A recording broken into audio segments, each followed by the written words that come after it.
Urba News.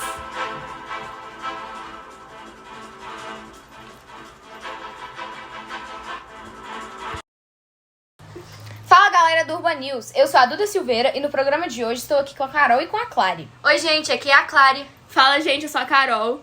Hoje vamos falar sobre um assunto um tanto quanto polêmico, mas que é muito importante que seja discutido: a desigualdade nos centros urbanos brasileiros. Então vamos começar definindo. A desigualdade social é qualquer forma de concentração de poder, seja ele econômico, político ou cultural, de uma classe social sobre a outra.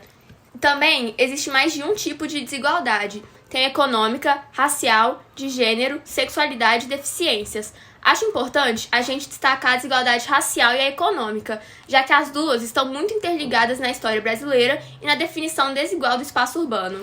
Exatamente! Para todas essas desigualdades existem três principais causas. A colonização é uma delas. Por volta do século XV, os países europeus chegaram até as Américas e colonizaram diversos territórios por meio da violência.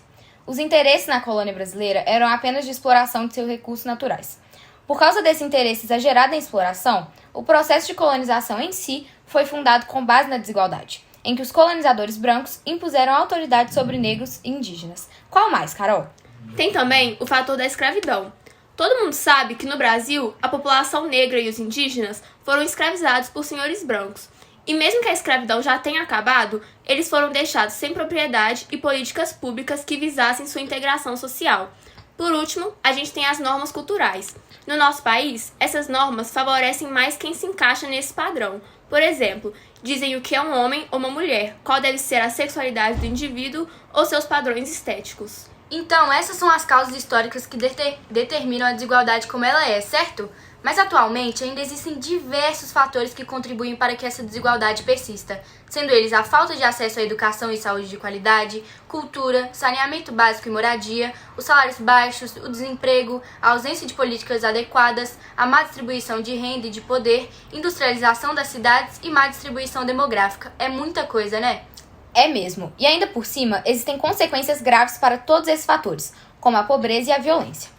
Bom, não há uma única definição de pobreza que seja universalmente aceita. O conceito depende dos valores de cada sociedade e é determinado conforme cada país. De acordo com a ONU, por exemplo, a pobreza se dá pela impossibilidade de garantir uma refeição que tenha 1.750 calorias todos os dias. A pessoa pobre teria uma renda diária de 1,25 dólares. Para a América Latina e o Caribe já é diferente. O limite seria uma dieta de 2.200 calorias diárias. E nos momentos atuais, muitos brasileiros vêm se aproximando de fazer parte do índice de pobreza. Pois é, Silveira. No Brasil, em média 8% da população, ou seja, 16 milhões, são considerados extremamente pobres. Só nesse mês de janeiro, 12,8% dos brasileiros passaram a viver com R$ 8,20 ao dia, por causa do fim do auxílio emergencial. Com a pandemia do Covid-19, estima-se que mais de 6 mil famílias foram despejadas. O que contribui mais ainda com o aumento da favelização, né? Caso vocês ainda não saibam, ouvintes, a favelização é um aglomerado de casas em situações precárias, maior parte das vezes construída em morros.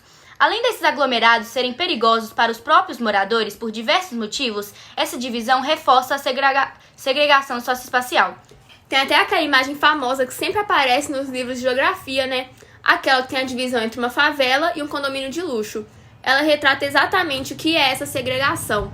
Grande parte da população de baixa renda que vive nessas favelas depende muito de serviços públicos, que na maioria das vezes são precários. Pois é, as pessoas que vivem nessas áreas, Carol, normalmente estão em locais mais afastados de centros econômicos. Esses espaços segregados geralmente apresentam uma baixa qualidade de infraestrutura e pouco acesso aos serviços públicos, como o transporte.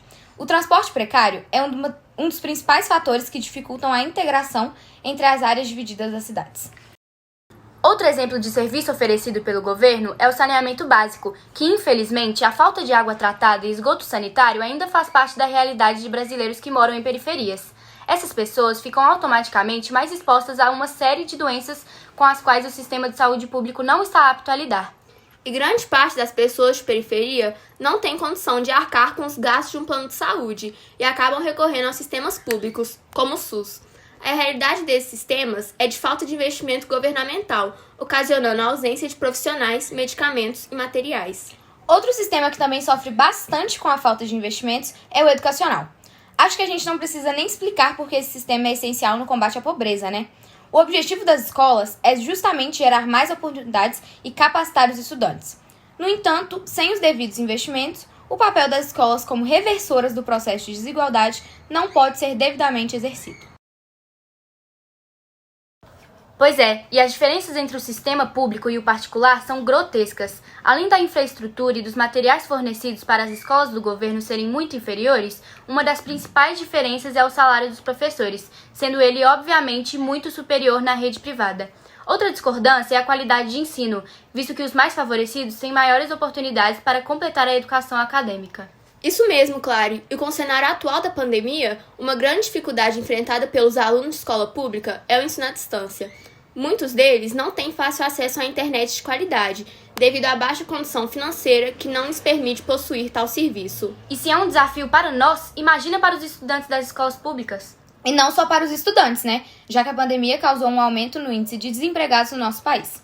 Encerramos o mês de setembro de 2020 com 13,5 milhões de desempregados, 3,4 milhões a mais do que no começo do ano. Mas mesmo antes de toda essa situação, a quantidade de pessoas sem emprego já era alta. Exatamente, Silveira, mas a desigualdade de acesso a computadores e meios digitais, cada vez mais necessários na pandemia, dificultou ainda mais a atuação nas áreas de trabalho para pessoas de baixa renda. Concordo, gente. Podemos ressaltar que o desemprego é um grande gerador de situações de risco de pobreza, né? E muitas vezes a única opção que as pessoas acabam encontrando é morar na rua. Tem algum exemplo de aglomerado que vocês conhecem?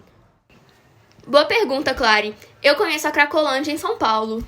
Bem falado, Carol. Até vi no Jornal Nacional esses dias que os moradores dessas áreas reclamam de constante violência policial, que ocorre devido ao preconceito. Eles pedem por educação, igualdade social e respeito.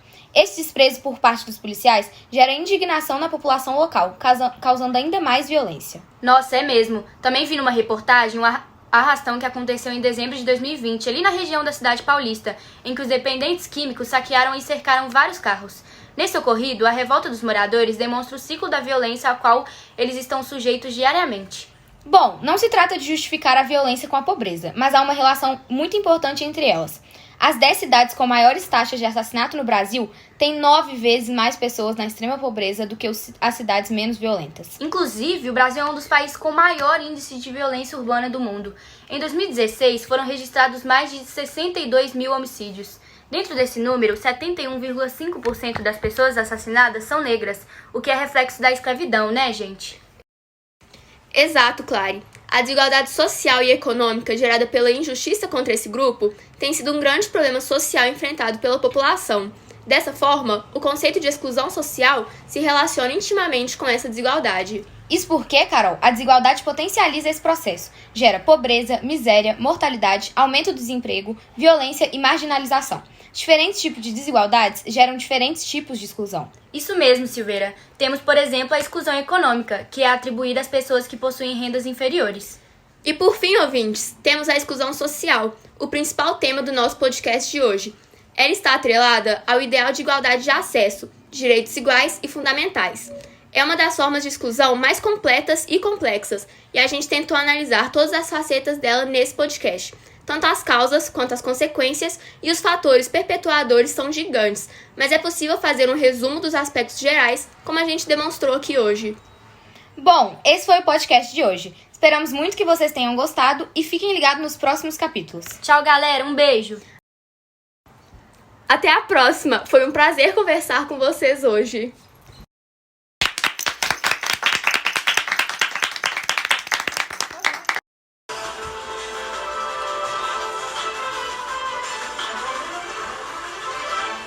Urba News.